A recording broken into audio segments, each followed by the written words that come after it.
Hello hello hello hello అందరికీ నమస్కారం. ఎలా ఉన్నారు?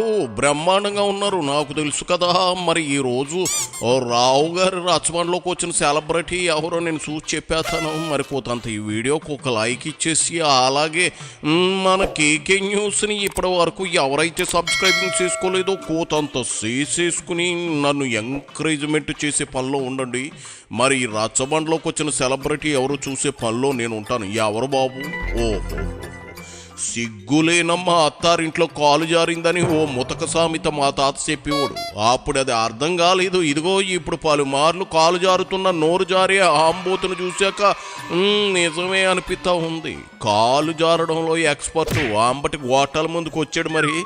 మరి ఏమంటాడో ఇందాం రండి. ఇదిగో అంబటి జగన్ గురించి రెండు మాటలు చెప్పి నీ బాదురు మొదలెట్టబోయ్. మేస్తున్నారు, కోస్తున్నారు. మీరు మేస్తున్నారు, నేను చెప్తున్నా. ఏందేంది జగన్ రెడ్డి ఇంకా మేస్తున్నాడు, కోత్తా ఉన్నాడా? సిగ్గు రాలేదు అంటావు అంతేనా? నిన్ను ప్రెస్ మీట్కు పంపిన కారణం ఏంది? ఇప్పుడు నువ్వు జగన్ రెడ్డిని అనే మాటలేంది? ఈ విషయం కనుక జగన్ రెడ్డికి తెలిస్తే బాత్రూంలోకి మొమాటం లేకుండా గొడ్డలతో అవినాష్ను పంపుతాడు. అవసరమా? అవసరమా అంటున్నా. మూసుకుని వచ్చిన పని కానీ నీ టార్గెట్ ఎవరో నాకు తెలుసులే కానీ, ఇదిగో నీ నోటితో నువ్వే చెప్పు. బీరుకొచ్చి గళాసు దాచడం దేనికి? మొదలెట్టు.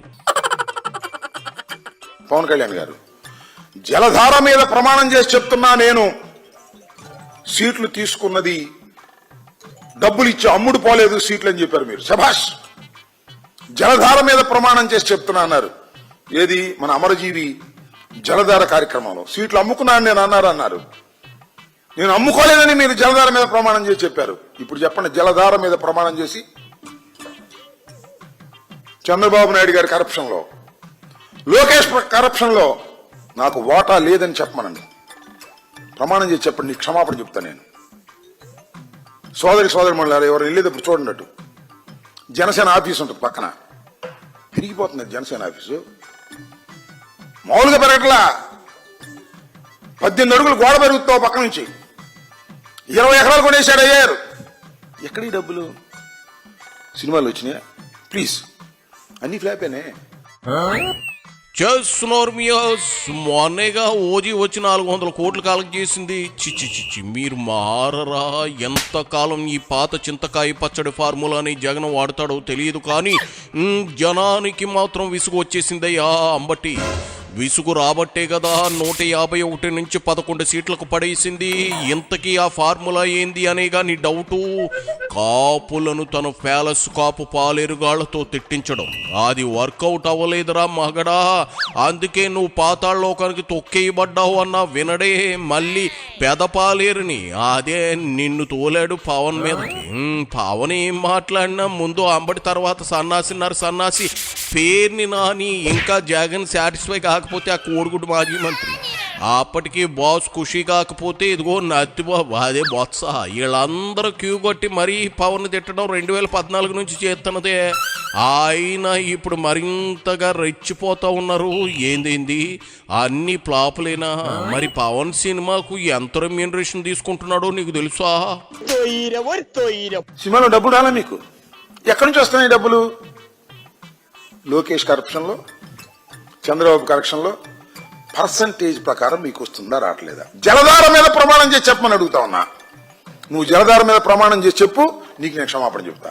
నేను ఆరోపిస్తున్నా, ఖచ్చితమైన ఇన్ఫర్మేషన్తో నేను ఆరోపిస్తున్నా, రుజువు చేయలేకపోవచ్చు. You are taking commission from the corruption of Chandrababu Naidu and his family. లెక్కగట్టి నెలకింతని చెప్పి నీకు ఇస్తుంటే నువ్వు మేస్తున్నావు, మా మీద కోస్తున్నావు. ఇది ధర్మమేనా? యాక్షన్ చేసి సినిమాలో 100 కోట్లు తీసుకుని సినిమాలో బ్రహ్మాండమైన డైలాగులు చెప్పు, తప్పలేదు. కానీ పొలిటికల్ డైలాగులు కూడా డబ్బులు తీసుకుని చెప్పే స్థాయికి నువ్వు దిగజారిపోతే ఎట్ట బతుకుతుంది రాజకీయం? నాకు అర్థం కాలేదు. అందుకదు అంబటి నిన్ను ఆంబోతు అని జనం ముద్దుగా పిలుచుకునేది. పవన్ కళ్యాణ్ కమిషన్లు తింటున్నాడా, అవినీతి చేస్తున్నాడా? ఆయన సినిమా టికెట్లు బ్లాక్లో అమ్ముకుని తిరిగిన నువ్వు కూడా పవన్ ని విమర్శించడమా? అధికారంలోకి వచ్చే వరకు ప్యాకేజ్ తీసుకున్నాడు అంటారా, ఇప్పుడు కమిషన్లు తీసుకుంటున్నాడు అంటారా? అంటే జగన్ ని మీ వైసీపీ విమర్శిస్తే ప్యాకేజీలు తీసుకున్నట్లేనా, కమిషన్లు తీసుకున్నట్లేనా? ఎవడి దగ్గరైనా ఇలాంటి కూతలు కుయ్యి, కానీ ఇదిగో పవన్ కళ్యాణ్ దగ్గర గురించి మాత్రం ఇలాంటి కూతలు ప్రచారం చేస్తే ఆయన ఆదుకున్న చేతులు, ఆయన దానం చేయగా పైకొచ్చిన మనుషులు నిన్ను మీ పార్టీ నేతల్ని చెప్పులతో కొడతారు. నేను ఎప్పుడు ఓవర్గా ఎమోషనల్గా ఫీల్ అవ్వను, కానీ ఈసారి ఒట్టేసి చెబుతున్నా, నీకు మీ నాయకులకి పవన్ ని అవినీతి పరుడు అనే నాలుకొక పుట్టగతులు ఉండవు అంబటి, రాసి పెట్టుకో. స్వతంత్రం వచ్చాక అధికార పార్టీలో ఉంటూ పదవిలో ఉంటూ కోట్లకు కోట్లు సొంత సొమ్ము ప్రజల కోసం ఖర్చు చేస్తున్న వ్యక్తి ఎక్కడా లేడు. అది పవన్ కళ్యాణ్ ఒక్కడే. మా పవనుడు బంగారు కొండ, నీలా మసాజుల కొండ కాదు. మేము లోకుగా ఉన్నామని మా మీద అంట. అసలు మీరు మాట్లాడే మాటలు చూస్తే నాకు అర్థం కావట్లా. అసలు మేము అధికారంలో ఉన్నామో మీరు అధికారంలో ఉన్నారు? మేము అధికారంలో ఉండి మీరు అపోజిషన్ ఉన్నట్టున్నారు, మమ్మల్ని తిడుతున్నారు, మీరు మమ్మల్ని దూషిస్తున్నారు మీరు పవన్ కళ్యాణ్ గారు.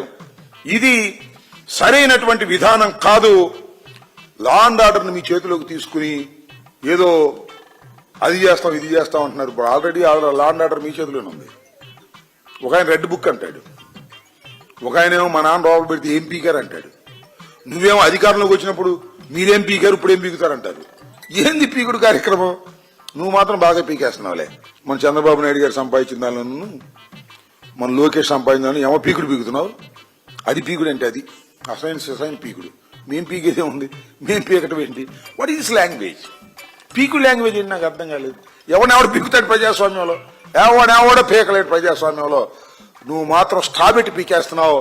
లోకేష్ దగ్గర, చంద్రబాబు దగ్గర కమిషన్లు, ఇది వాస్తవం కాదంటే జలధార మీద ప్రమాణం చేసి చెప్పండి. నిన్ను చెప్పావు, చెప్పమని అడుగుతా ఉన్నా. నిన్ను డోకలో దాన్ని డిక్కీలో దొంగబెట్టా అంబటి. ఏంటి షీప్ లాంగ్వేజీ, పీకడు లాంగ్వేజీ అంటూనే 100 సార్లు పీకుతారు అంటూ వాగుతా ఉన్నావు. జగన్ సీఎంగా ఉన్నప్పుడే వెంట్రుక కూడా పీకలేరంటూ వాగాడు, గుర్తుందా? మరి ఏం అప్పుడు అడగలేదేం పీకుతావు తుగ్లక్కు అని? కొడాలి నాని వంశీయులు కూడా బొచ్చు కూడా పీకలేరు అన్నారు. ఏవైంది? ఒకడికి గుండెపోటుతో పేషెంట్ గాను, ఇంకొకడు ముసలోడుగాను మారిపోయారుగా. ఆయన పవన్ అన్న దాంట్లో తప్పే ఉంది అంబటి. అంతగా చింపుకుంటూ ఉన్నావు. మీరు అధికారంలో ఉన్నప్పుడే పవన్ ని ఏం పీకలేకపోయారు. ఇప్పుడు పాతాళ లోకంలో ఉండి ఏం పీకుతారు? ఏం పీకగలరు? మూసుకుని కూర్చోండి. లక్షల కోట్ల స్కాములు జరుగుతా ఉన్నాయి. వాటన్నిటి మీద విచారణ జరుగుతుంది. వాటన్నిటిని కూడా విచారించి చట్ట ప్రకారంగా ఎవరినైనా సరే శిక్షించడం జరుగుతుంది అనేది విస్పష్టం. దానికి కంగారు పెడితే వాళ్ళ కర్మ, మనం ఏం చేయగలిగేది? అంటే జగన్ స్కాములు చేశాడని ఒప్పేసుకుంటా ఉన్నావా అంబటి? త్వరలో చెంచల్ కూడా జైలు రమ్మంటుందన్నమాట జగన్ని. మంచి ఇన్ఫర్మేషన్ ఇచ్చావు. నువ్వు ఇంకా వెళ్ళి సుకన్యతో చీకు పుల్లలాటలు ఆడుకో. జగన్ జైలుకి వెళ్ళాక అందరూ ఆడాల్సిన ఆట అదేలే. చాలే, ఇంకా బయలుదేరు, బయట తిరక్కు. చలికి మూతి వంకర వ్యాధి వస్తుందట, ముసలోళ్లలోకి వెంటనే వస్తుందట. మూతి వంకర పోతే సుకన్య గడప దాటిపోతుంది అంబటో, జాగ్రత్త.